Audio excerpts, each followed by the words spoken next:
Right, so the video that you are about to watch is one of the keynote presentations from the 13th International Bonhoeffer Society Congress that took place at the University of Stellenbosch and at the University of the Western Cape in January 2020.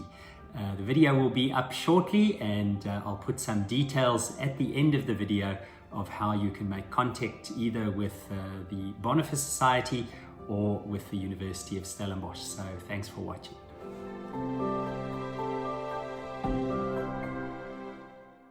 Betrayal, die goede bedrieger. Die wêreld gaan jou haat, my seun. As jy die waarheid praat, gaan hulle jou doodkom.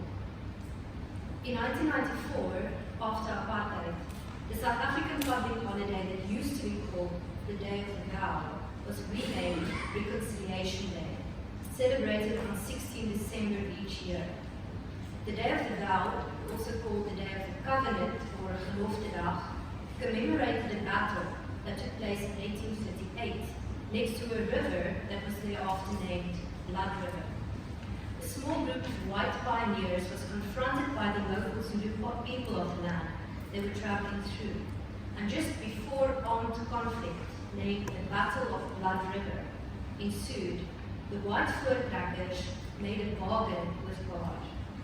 If God should give their enemy over into their hands, they vowed to commemorate this day as a day of thanksgiving and dedication to God.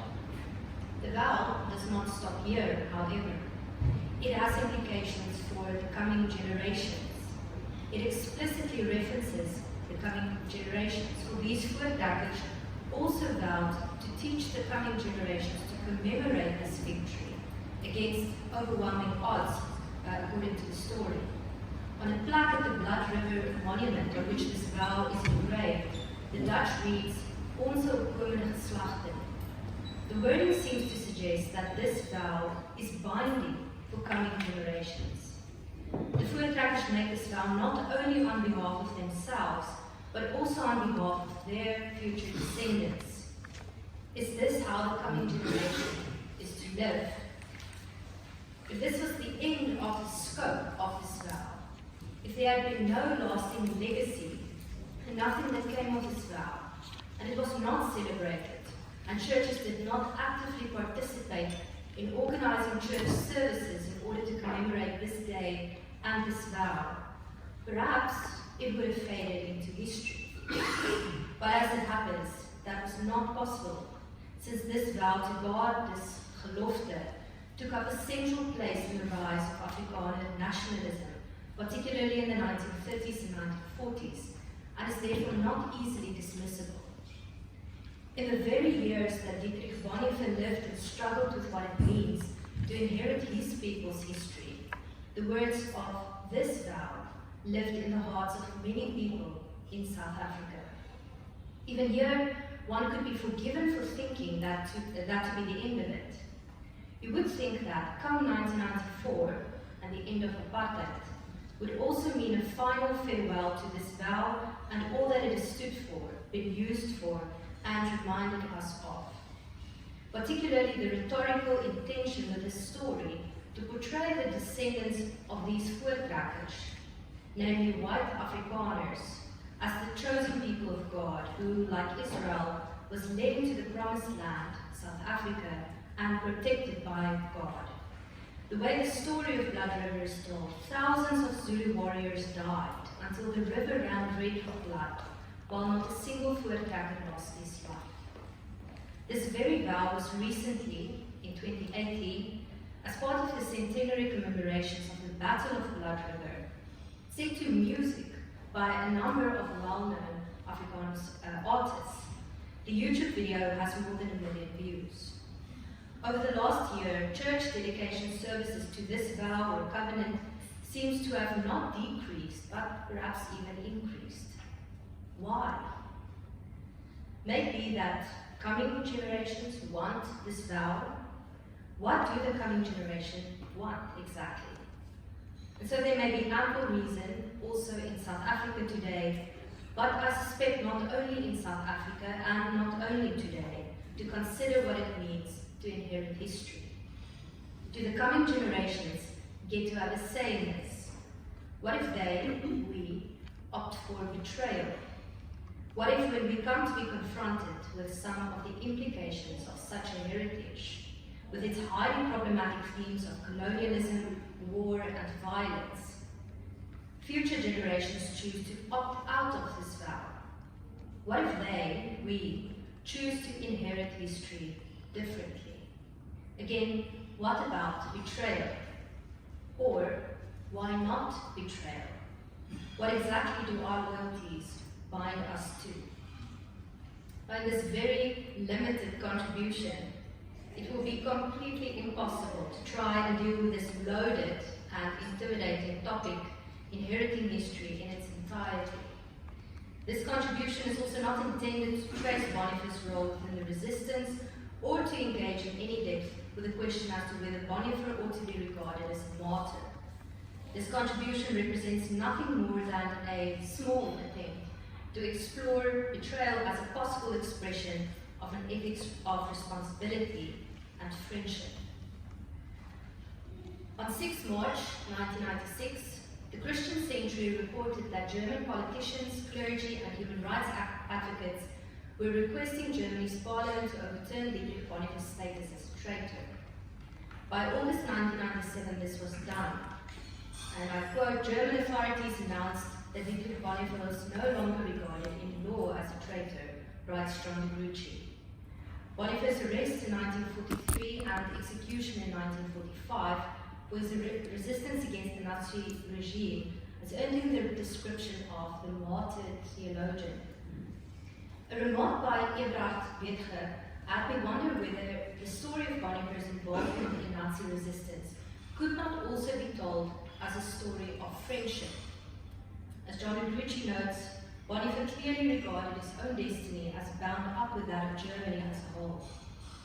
In his book, Fools, Martyrs, Traitors, which gives an account of the story of martyrdom in the Western world, Lacey Baldwin Smith makes specific reference to Dietrich Bonhoeffer in his description of martyr traitors or noble traitors.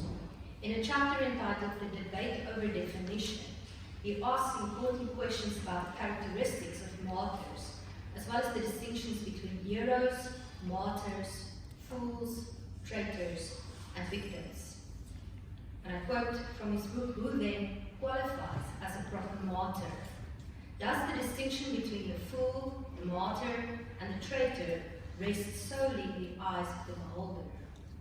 Are all martyrs heroes, and all dead heroes martyrs? Moreover, what is the distinction between a victim and a martyr? The most difficult distinction by far, he argues, is between that of martyr and that of traitor. He argues that martyrs and traitors share two characteristics. Firstly, they are alienated from society. He says that their death is a denial of existing society.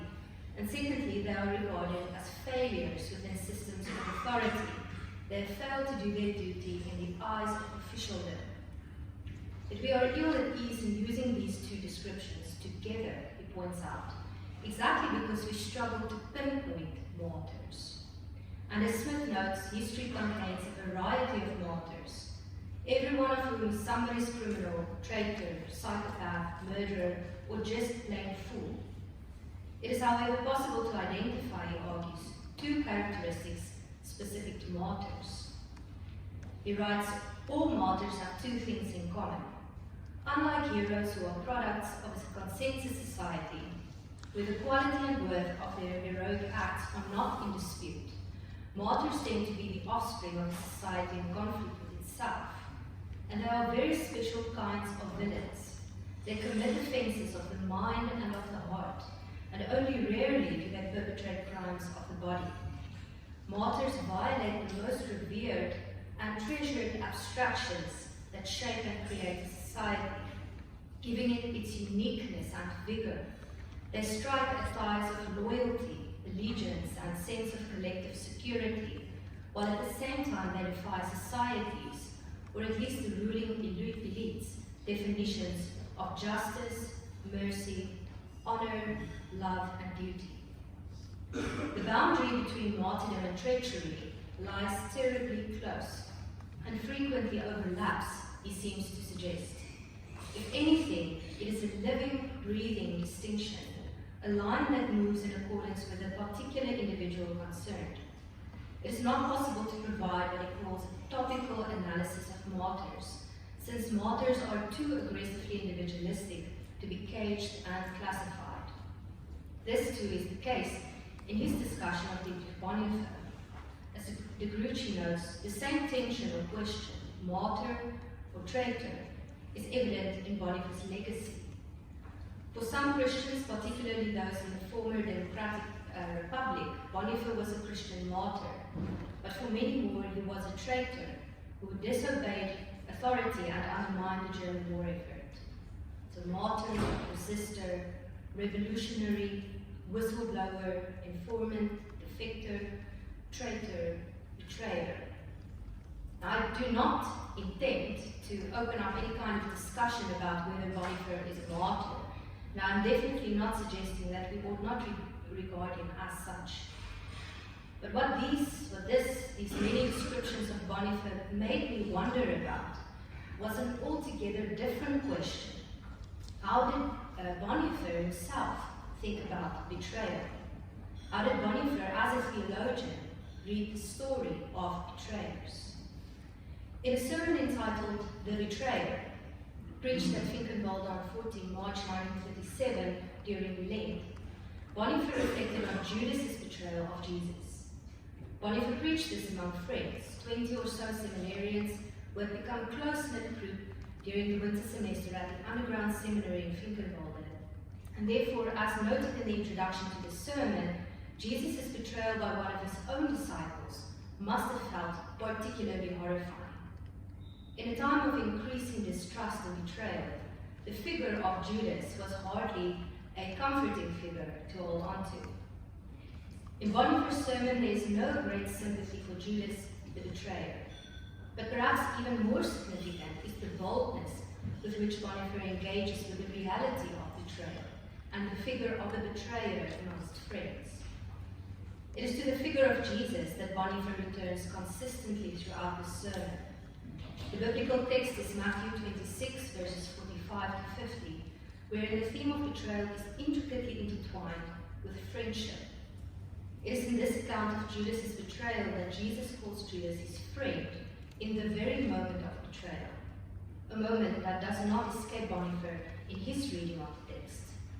Bonhoeffer begins his sermon by pointing out that Jesus' betrayal is not only one secret, but the most profound secret that Jesus kept from his disciples. This betrayal is crucial to the story of salvation, but it is no less terrible because of it.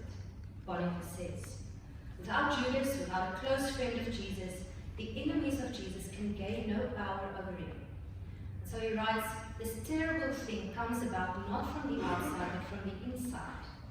Jesus' path to Golgotha now begins with the disciples' betrayal. Betrayed, Jesus says.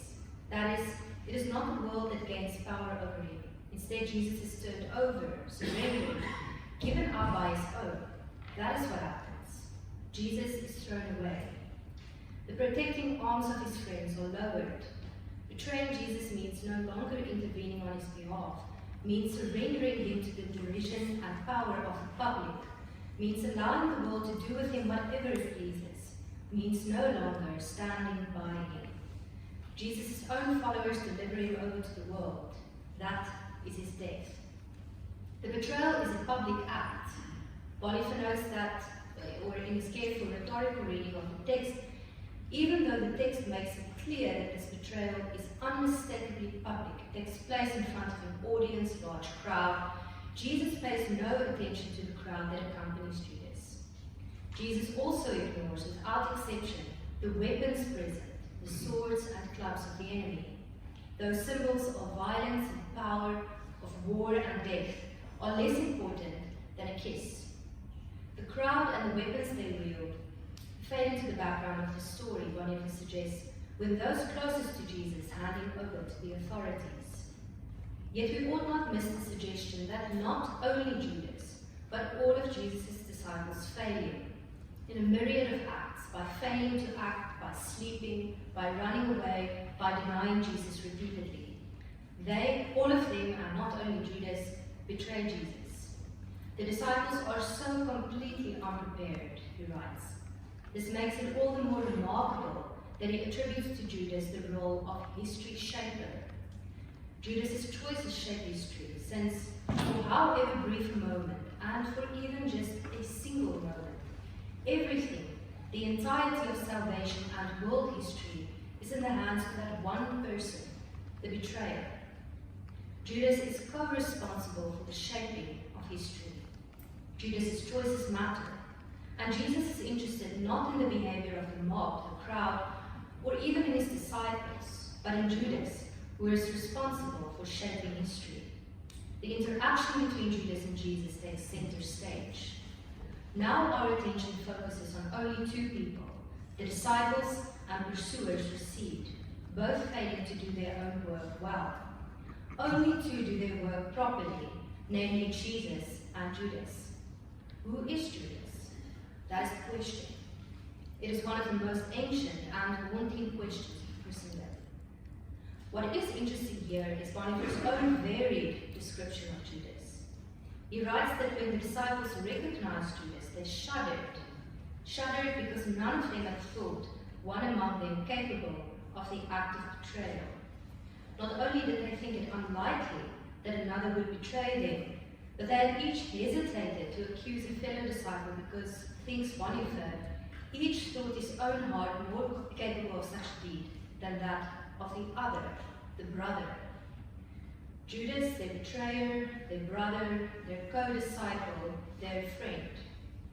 The disciples shudder not because Judas is so different from them, but because he is so familiar, so close, part of their own close-knit and intimate community, those chosen by Jesus himself. Bonhoeffer imagines this reaction in stark terms. He writes, Judas, one of the 12. We can still sense some of the horror the evangelist must have felt when he wrote these few words. Judas, one of the 12. What more need to be said? Judas' entire dark secret, and at the same time the most profound horror at his deed. It is wholly and completely inexplicable, incomprehensible, and will always remain an utter riddle. And yet it did indeed happen. Judas, one of the 12, someone who was with Jesus day and night, someone who had followed Jesus, someone who had paid a price, who had had to leave everything behind in order to be with Jesus, a brother, a friend, a confidant of Peter, of John, of the Lord himself. But this is not yet for Bonhoeffer the worst and most inexplicable part of the betrayal. For Bonhoeffer, Jesus' calling, choosing, loving Judas is what he calls the real mystery. Jesus loves his betrayer. And yet here Bonhoeffer's sympathy for Judas seems to wear thin. Judas is described as a devil, a thief, an evildoer, a hater. Jesus chooses, calls, and loves Judas. Judas betrays and hates Jesus. It is, however, the figure of Jesus to whom Bonhoeffer looks with enormous consternation. Not only does Jesus choose and call and love Judas, but Judas is even singled out among the disciples to fulfill the office of treasurer. There is remarkably, for Bonhoeffer, not even the smallest indication that Jesus might have secretly hated Judas. Jesus does not only love his betrayer, he loves him intimately. Before he discusses the kiss shared between Jesus and Judas, Bonhoeffer identifies other indications of intimacy. Jesus and Judas share in the communion meal on the night of the betrayal.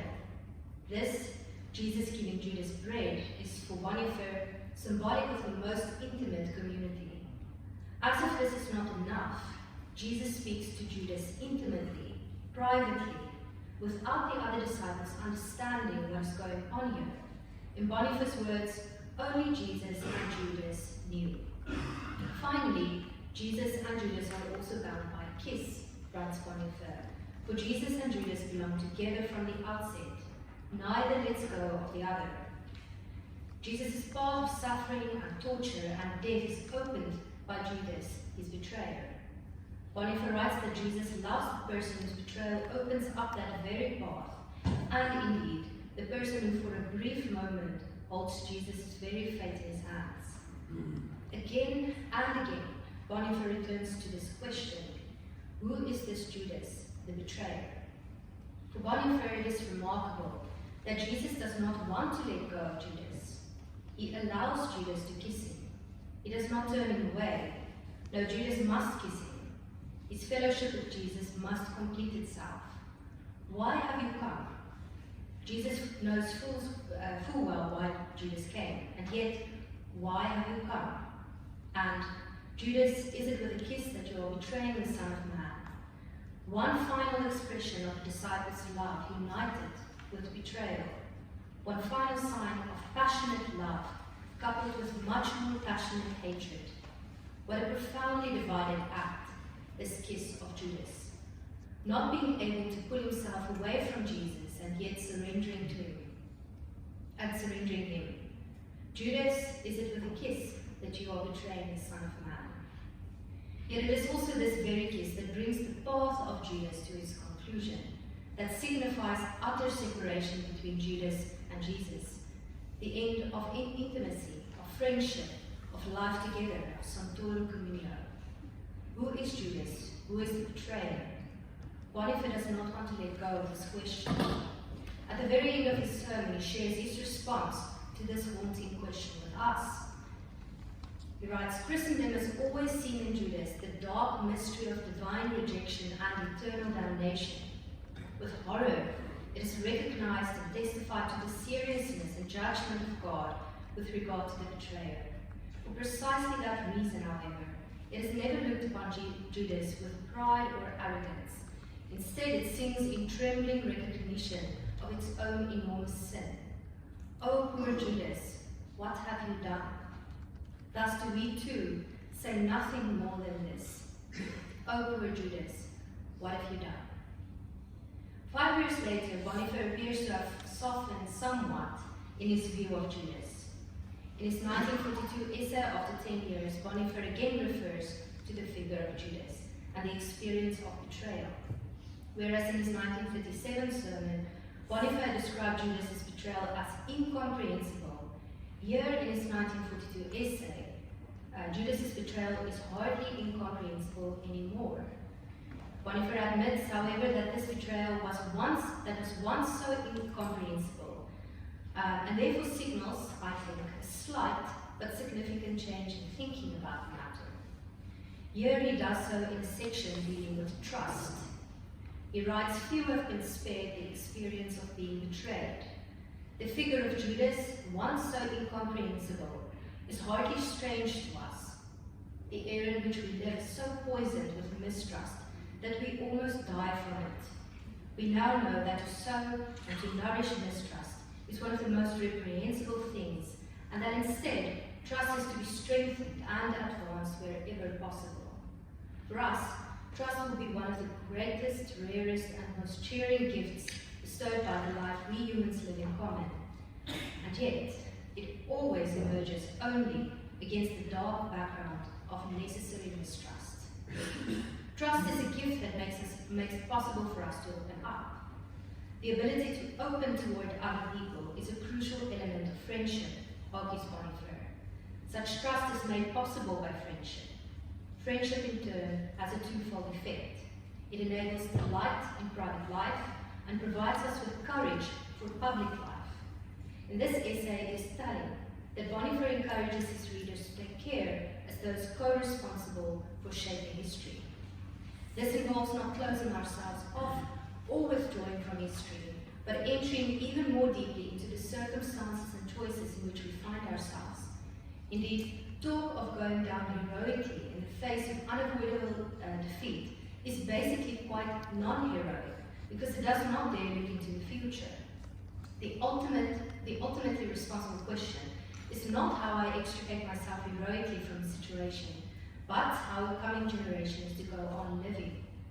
And the younger generation will always have the surest sense, whether an action is done merely in terms of principle or from living responsibly, for it is their future that is at stake. Yet if the hero is not the opposite to the betrayer, what is? What is the opposite of betrayal for Bonhoeffer? Is it loyalty, trust, comradeship, wherein ought we root our theological exploration of betrayal? With which theological language, from which theological landscape, ought we consider making sense of betrayers and traitors? It is interesting to note that Dietrich Bonhoeffer did not take up the topic of friendship until very late in his life. Indeed, and I quote from a chapter written by Eberhard Beitger, there is not a single passage in any of his own books in which he wrote a specific analysis of the place and dignity of friendship, whether sociologically, psychologically, philosophically, or theologically. It is only when he is in prison, and particularly in 1943 and 1944, that some written work on the subject emerges, albeit then with what he regards as a concentrated power. Bonhoeffer's reflections on friendship are deeply personal. They speak primarily of friendship in the singular, not as a form of socialization among many other structures of life. Beitger attributes this to some urgency to bring intellectually formulated clarity to that which he had personally experienced and possessed so generously. So Beitger organizes Dietrich Bonhoeffer's thinking on friendship by way of 4 sources, and all of them are from the time of his imprisonment. Firstly, in a novel or fiction fragments that Bonhoeffer had started writing in 1943. Secondly, a letter to Eberhard and Renate Beitger dated 23 January 1944. Thirdly, a book by Adelbert Stifter, in which Bonhoeffer had underlined sections on friendship. And lastly, a poem entitled The Friend, written for Eberhard Beitger for his birthday in August 1944. Now, Beitger also mentions a 5th source, which I found interesting, which was meant to be a more systematic and thorough attempt to arrange Bonhoeffer's thoughts on friendship. But this fragment never reached Beitger. Stanley Auerbach's commentary on Dietrich Bonhoeffer's poem, The Friend, made me wonder yet again whether the proper theological context for considering betrayal is not, as it is in the encounter between Judas and Jesus, friendship. Auerbach remarks that even though Bonhoeffer's and Beitger's friendship was a zone of safety, comfort, and strength, friendship ought not to be relegated to that which is non-political. He argues that it would be a mistake to read Bonhoeffer's understanding of friendship as an escape from the political. As such, friendship does not signify a retreat into the private, but rather an alternative politics to the privatization of the self and friendship that is the natural breeding ground for totalitarian politics. Friendship is not a safe haven from the struggle, but rather the source of the truthfulness necessary to challenge the despair produced by the betrayal of trust.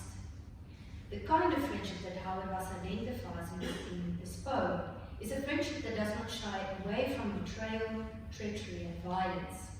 Instead, Auerbach suggests that Bonhoeffer's portrayal of friendship meets Aristotle's portrayal of civic friendship, the test case for any politic. Friendship is the enactment of a life-giving alternative to a world of terror, and thereby comes to embody his alternative politic. And as his close friend Eberhard Beitger notes, it is impossible to imagine him without his friends, since they were essential to his very life. Even more specifically, their friendship while imprisoned and interrogated about the attempt against Adolf Hitler's life, as we are reminded this question: was there a life-giving strength in the friendship needed now more than ever, good fortune in the midst of misfortune, which he was trying to think through? In the letter dated 23 January 1944, written from Table Prison, Bonhoeffer describes friendship as an expression of freedom. Friendship is not synonymous with brotherhood or comradeship.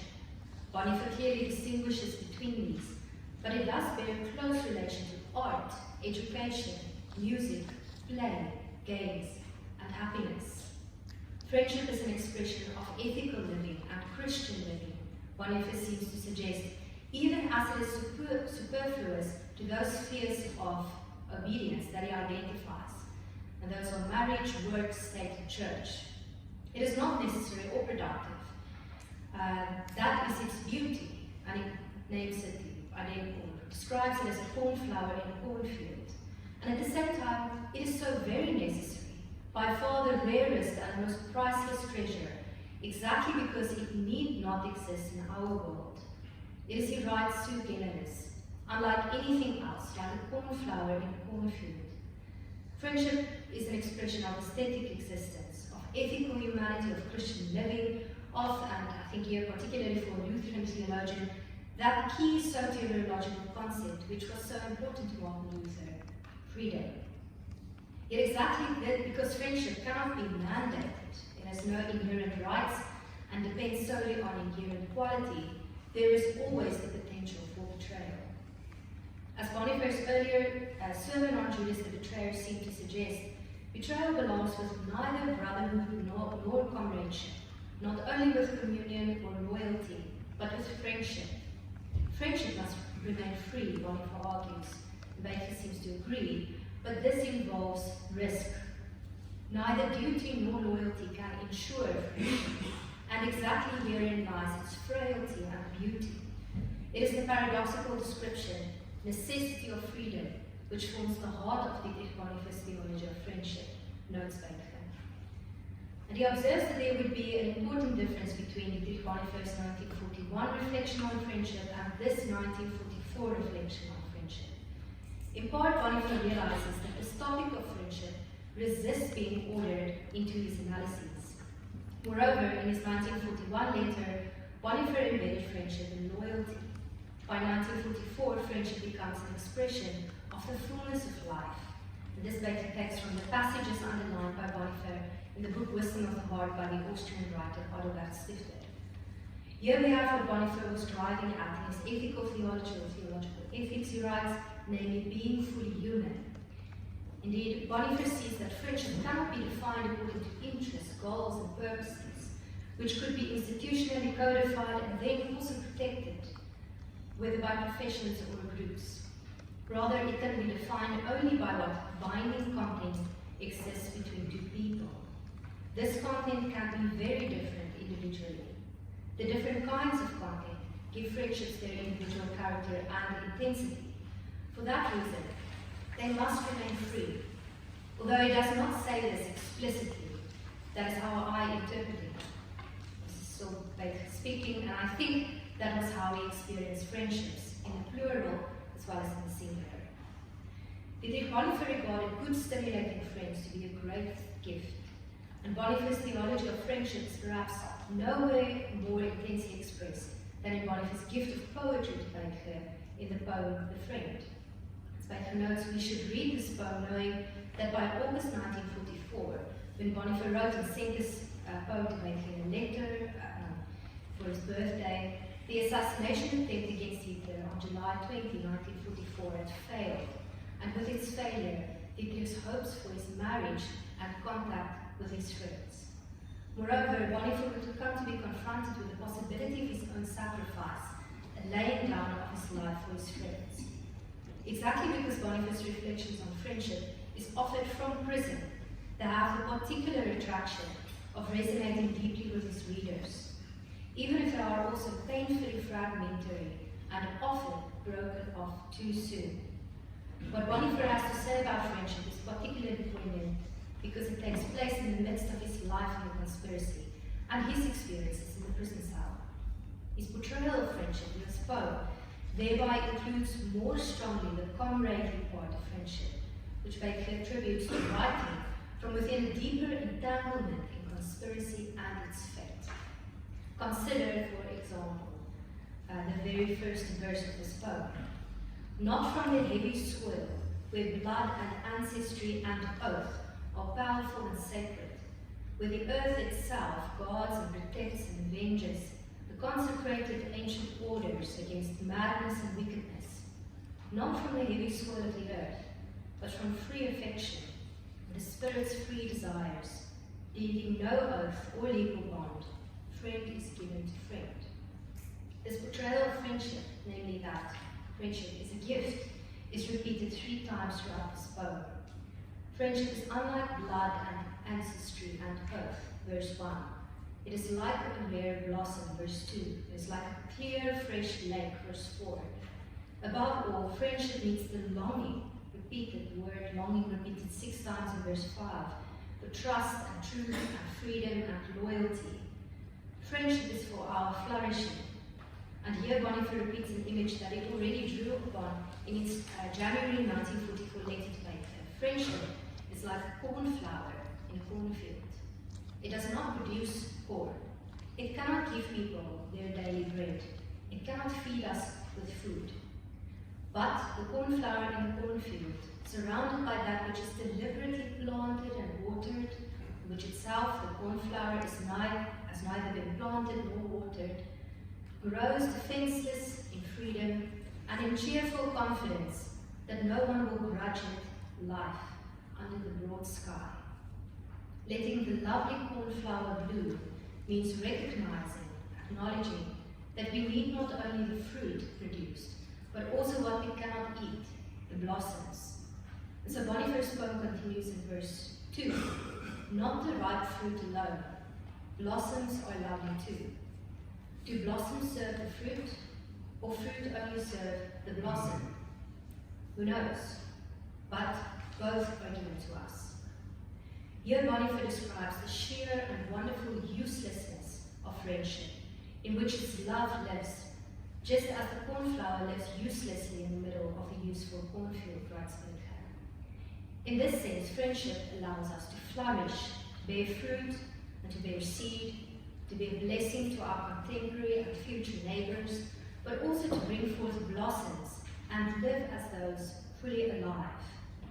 For his part, however, Bonhoeffer's theology of friendship was not the result of a lecture assignment, worked out at his desk for the next seminar session, but rather an expression of a Christological theology for being fully human. And here his theology of friendship ends, writes Eberhard Bencher, not with conceptual clarification, but with a sermon to himself and to his partner at the moment that the friendship is brought to its end. And so I conclude, Chair, I don't have a conclusion, but I do have a postscript, and it's more of an opening up of a conversation entitled In Praise of Betrayal, ? So how do these various parts on betrayal and friendship fit together exactly? How does this help us to consider how the coming generation is to go on living? A crucial question that Bonhoeffer's essay, after 10 years, confronts us with when we consider history is, how did we get here? Theologians, including South African theologians like the former rector of Stellenbosch University, Rassi Boltman, have also asked, can Dietrich Bonhoeffer help us in this regard? Indeed, is Bonhoeffer of any use, also in South Africa, also today? In the words of John Berucci, for Bonhoeffer during the era of the Third Reich, costly discipleship, or the Theological cruises, came to mean that solidarity with Jews who were being carted off to death camps. It meant proclaiming peace as his nation and others prepared for war. It meant raising disturbing questions, rising out of reflection of gospel within his church and among his students. It even meant praying the defeat of his country, the Germany he loved so deeply. And it meant entering the shadowy world of the conspiracy, risking action on the boundaries of the church and Christian ethics in seeking to be faithful to Christ. Finally, it meant the hangman's noose. Perhaps what reading Bonhoeffer can offer us with his theological reflections on betrayal and friendship is a reconsideration of betrayal. Not only grand, big acts of betrayal wherein we oppose regimes and systems of oppression, but also those many, many smaller acts in lesser known deeds and few words in which we betray those loyalties that undermine the flourishing of those Bonhoeffer calls the outcasts, the suspects, the maltreated, powerless, the oppressed, and reviled. Betraying those loyalties, those ties that bind, that heritage, those oaths and ancestry and blood, those vows, those covenants, which ought to be betrayed. Betraying a heritage in order to redeem it. Betraying a heritage for the sake not of forgetting the past, but for what Eberhard Bencher has called space to breathe. Admittedly, Bonhoeffer has few kind words to spare Judas, at least in my reading of him. And I would like to think that he softened toward the betrayer nearing the end of his life. However, our reading of his reading of Judas ought not lose sight of the fact that for Bonhoeffer, the story of betrayal finds coherence in Jesus. Judas is the truth teller. He does not lie when he betrays Jesus. He does what he sets out to do. Jesus is where he says he will be in the Garden of Gethsemane. Jesus is the one he kisses. Judas does not make a blunder of his betrayal. He is deliberate and calculated. He is not caught out. He does not do more than he has set out to do. Even though the whole of salvation history is even for but a moment in his hands, as Bonhoeffer notes, Judas does exactly what he does and nothing more. But we not extend Bonhoeffer's reading to really consider, betrayal, and in the process employ greater charity of interpretation than Bonhoeffer himself perhaps did when he read Judas. And if we really consider betrayal, would we not recognize that there may be circumstances that require of us, that call upon us to become the betrayer? Are we not those called upon to betray that which ought to be betrayed? Not accidentally, without blundering or blustering, but consciously and deliberately become betrayers or traitors to those cultural values and loyalties that undermine the dignity and flourishing of the most vulnerable in our societies. Where would we be without those Christian traitors, those accused of hoogverraad, volksverraad and landsverraad, in short, those who betray at the highest level a country and people for the sake of the lives and dignity and flourishing of the most vulnerable, the oppressed, in the interest of truth and justice and mercy, and for the sake of the future, tomorrow's children, the coming generation. And when we betray those life-denying and injustice-making loyalties that bind us, those suffocating ties that would hold us hostage to our dark loves and dark powers, blood and ancestry and oaths that we feel indebted to honor, should our betrayal not be calculated instead of panicked, not careless but careful, not accidental but disciplined, a betrayal well thought through? And can such betrayal not still be earnest, from the heart and deep, because of the very faith and hope and love we hold for God and our neighbors? Are we not called upon to betray what is sick and sickening in our societies? Should we not betray what is corrupt, what is death-dealing, what is war-making, what is violent and exploitative?